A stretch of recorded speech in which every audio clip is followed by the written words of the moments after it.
Bonjour et bienvenue à vous sur Matin TV. Nous parlons aujourd'hui du charisme, une qualité de plus en plus recherchée, notamment dans la vie professionnelle. Nous recevons Gisèle Hart, experte en communication narrative. Gisèle, bonjour et marhaba bik. Bonjour, shukran bzef, Nabila. Merci d'avoir accepté notre invitation aujourd'hui. Merci à toi. Gisèle, c'est quoi le charisme? Alors le charisme est cette particularité qui possèdent certaines personnes d'être visibles. Je m'explique, c'est comme si certaines personnes avaient un aura qui les enveloppe, un aura qui agit comme un aimant, qui attire les personnes autour d'elles, qui agit vraiment d'une façon presque surnaturelle, qui les attire même physiquement envers elles. Finalement, c'est inné, c'est acquis, Alors, ça peut être inné et acquis.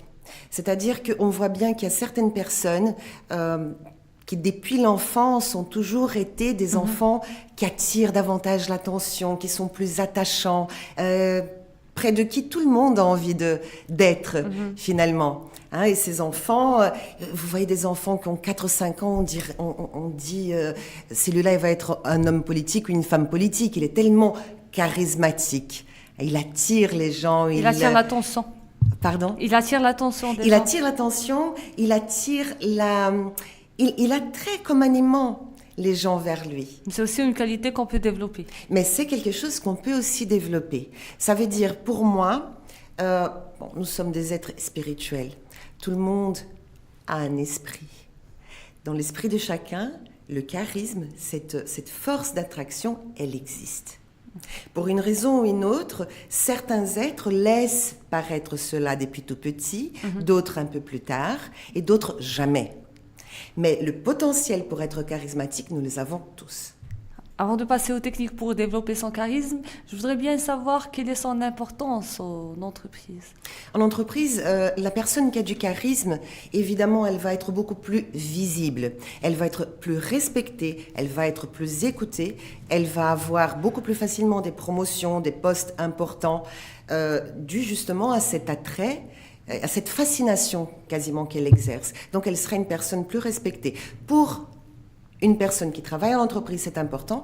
Pour un créateur d'entreprise, c'est important le charisme aussi, parce que justement, il va créer cet attrait auprès des banquiers, des financiers, des partenaires et même des clients. Quelles sont les techniques que vous recommandez pour développer son charisme? Je ne parlerai pas à proprement dire de technique. Je pense que il y a des caractéristiques que l'on peut développer et qui vont aider à montrer ce charisme, comme j'ai dit avant, que nous possédons tous et qui reste parfois enfoui. Une de ces caractéristiques, c'est-à-dire une personne charismatique, est une personne qui communique bien. Généralement, un être charismatique est quelqu'un qui communique bien. Donc, pourquoi pas développer sa capacité à bien communiquer. Communiquer oralement, communiquer aussi par écrit et prendre la parole en public. Donc, en faisant cela, on va aussi renforcer la confiance en soi. Et la confiance en soi est très importante pour faire ressortir le charisme. Et un autre point essentiel, pensez aux gens charismatiques. Qu'est-ce qu'ils ont de particulier? La passion. Ce sont des gens passionnés. Alors découvrez quelle est votre passion, ce que vous aimez faire, ce que vous faites très très bien et pariez là-dessus. Faites encore mieux. Soyez excellent et passionné dans ce que vous faites. Gisèle, en faisant quelques recherches sur le thème, j'ai constaté qu'il y a certains experts, notamment en coaching, qui défendent l'idée qu'il faut être soi-même en communication au lieu de chercher d'être charismatique. Qu'est-ce que vous en pensez? Alors, c'est quoi être soi-même? C'est une phrase qu'on entend tout le temps. Effectivement. Je n'apprécie pas du tout. Une personne qui dit à l'autre « surtout reste toi-même », ça veut dire quoi? On est soi-même quand? Moi, je suis moi-même en pyjama chez moi, d'accord? Mais je suis moi-même aussi au travail alors que je ne suis pas en pyjama et je ne suis pas dans la même posture. Donc, une personnalité est comme un diamant. Il a des multiples facettes. Parfois, si vous avez un enfant, il va à l'école, la maîtresse vous dit « Votre enfant, bravo, il est sage comme une image, il l'écoute, il est merveilleux. » et vous vous dites, mais chez moi, il est turbulent, il n'arrête pas en place 2 minutes. C'est vrai, c'est la même personne, mais avec des facettes différentes. Donc pour moi, être soi-même, ça ne veut rien dire. Je pense que ce qu'il faut faire pour développer le charisme, c'est trouver son moi, c'est-à-dire qui je suis vraiment, qui je suis dans le sens de mes passions. Qu'est-ce qui me motive dans la vie? Quelle est ma passion? Qu'est-ce qui me motive dans la vie? Quelles sont mes capacités?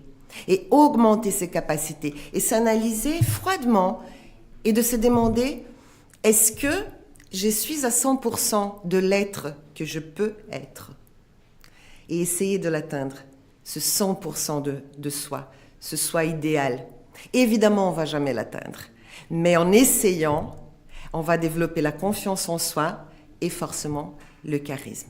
Donc, pour récapituler, il faut se connaître, développer ce qu'il y a de meilleur en soi et puis viser le 100%.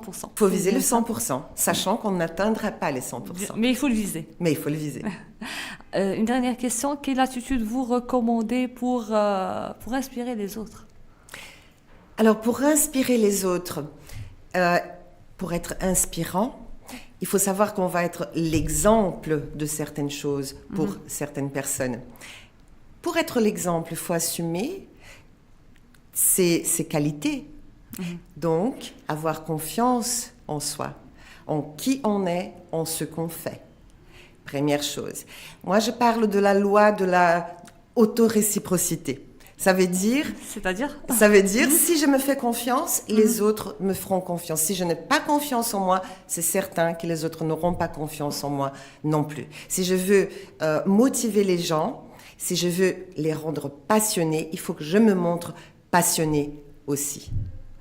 C'est d'abord un travail sur soi. D'abord un travail sur soi. Si je veux donner confiance, il faut que je sois confiante en moi. Si je veux que les gens soient motivés, je dois être motivée et passionnée. D'accord. Merci Gisèle pour toutes ces explications, pour tous ces conseils. Merci à toi surtout, Nabila. Je te souhaite une très bonne continuation. Je sais que vous allez lancer très prochainement une école créative au Maroc. Tout à fait. La première école créative au Maroc. C'est prévu pour quand? Pour le courant du mois de février. Bon courage alors. Merci beaucoup. Merci à vous d'avoir suivi notre épisode. Je vous donne rendez-vous la semaine prochaine avec un nouvel expert, de nouveaux conseils.